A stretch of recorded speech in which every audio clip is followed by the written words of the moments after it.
Hi, it's Representative Rick Larsen, and I'm here at the Northwest Media Group, which is in Bellingham and owns great stations like KISM and KGMI, KAFE or Cafe, KPUG, and KBay. It does a variety of other things. I just met with folks there and got to talk to some of the on-air personalities. And this is the end of my week, but it's been a very busy week here in the district. I held a telephone town hall with Assistant Leader Joe Neguse, had about 17,000 listeners over about an hour and 10 minutes, talking about what we can do to push back and fight back against the Trump administration and some of the more egregious things that it's doing. So I'd encourage you to go to my website and look for the recording of that.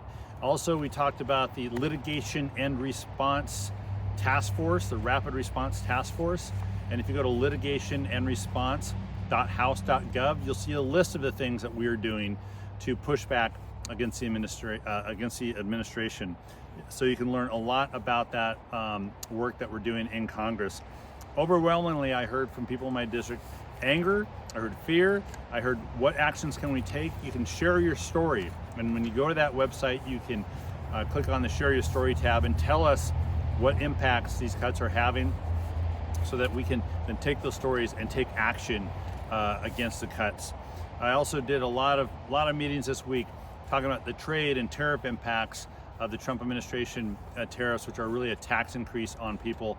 And I was able to speak to some folks involved in trade at a conference earlier this week. I held a roundtable as well with local food banks and providers of food that are really concerned about cuts to some of the U.S. Department of Agriculture programs that they use to purchase fresh produce locally and then supply it to people who come to the food banks. I also toured the NAS Whidbey Island's Naval Clinic, the clinic that provides healthcare services to the women and men and families who serve at Naval Air Station Whidbey Island. And I met with dairy producers and farmers and raspberry producers in Whatcom County about some of their concerns. So a lot of folks are really concerned about these cuts. They're concerned about the trade impacts of the tariffs. They're concerned about healthcare access. And so I am heading back to DC next week to continue that fight to ensure that you all have an opportunity to access the services that you need that will continue to support the great quality of life that we have here in the Pacific Northwest. Thank you so much. That's this week's recap with Rick, and I'll talk to you soon.